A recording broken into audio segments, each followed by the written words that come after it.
అండి అందరికీని మా ఊర్లో అతి భక్తి శ్రద్ధలతో అద్భుతమైన వైభవంతో నిర్వహించిన జగన్నాథ స్వామి కళ్యాణ మహోత్సవం గురించి ఈ ప్రత్యేక వీడియోకి మీ అందరికీ కూడా హార్ట్ఫుల్లీ వెల్కమ్. ఒక్కసారి ఆ దృశ్యాన్ని గుర్తు చేసుకుంటేనే మనసు ఆనందంతో నిండిపోతుంది. ఆలయం మొత్తం వెలుగులతో మెరిసిపోతూ పూలతో చేసిన అందమైన అలంకరణలు, మధ్యలో మంగళ వాయిద్యాలు, మధురనాదం, అది నిజంగా ఒక దివ్యలోకం. స్వామివారి కళ్యాణం వేద మంత్రాల మధ్య ఎంతో శాస్త్రోక్తంగా ఘనంగా జరిగింది. ప్రతి మంత్రం వినిపించిన ప్రతిసారి మన హృదయం భక్తితో నిండిపోయింది. ఆ పవిత్ర క్షణాల్లో అక్కడ ఉన్న ప్రతి ఒక్కరూ ఒక ప్రత్యేకమైన ఆనందాన్ని, ప్రశాంతతను అనుభవించారు. గొప్పతనం ఏంటంటే మా ఊరి ప్రజలండి, వాళ్ళ మధ్య ఉన్న ఐక్యత.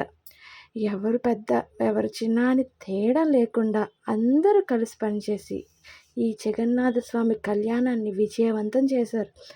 సేవ చేసిన ప్రతి ఒక్కరి కృషి వల్లే ఈ కళ్యాణం ఇంత ఘనంగా జరిగింది. ఇలాంటి పుణ్యమైన వేడుకలు మన సాంప్రదాయంలో విలువలను గుర్తు చేస్తాయి. మన సంస్కృతిలో ఉన్న ప్రేమ, భక్తి కలిసినట్టుగా ఉండే భావనను మరింత బలపరుస్తాయి. ఈ వీడియో చూసే ప్రతి ఒక్కరికి కూడా అదే భక్తిభావం, అదే ఆనందం చేరాలని మనస్ఫూర్తిగా కోరుకుంటున్నాను.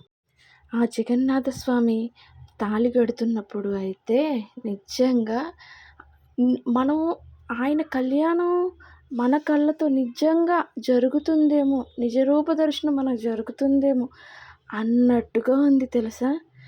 2 కళ్ళు సరిపోలేదు ఆ కళ్యాణం. అక్కడికొచ్చిన ప్రతి ఒక్కరిని కూడా ఆ ఆలయ పెద్దలు నిజంగా పెళ్లి జరిగితే ఎలాగైతే ఆహ్వానిస్తారో, ఎలాంటి మర్యాదలైతే చేస్తారో అలా మర్యాదలు చేస్తూ, అలా అందరినీ పలకరిస్తూ, వచ్చిన ముత్తైదువులందరికీ బొట్టు పెట్టి, పువ్వులిచ్చి, తాంబూలం ఇచ్చి అవన్నీ చేశారు. మీకు ఈ వీడియో నచ్చితే తప్పకుండా లైక్ చేయండి. మీ ఫ్రెండ్స్ అండ్ ఫ్యామిలీస్తో షేర్ చేయండి. ఇంకా ఇలాంటి మరిన్ని వీడియోల కోసం మన ఛానల్ని సబ్స్క్రైబ్ చేయండి. మీ అభిప్రాయాన్ని కామెంట్లో తప్పకుండా చెప్పండి. మీ మాటలు మాకు ఎంతో ఎంకరేజ్మెంట్ని ఇస్తాయి. జై జగన్నాథ స్వామి.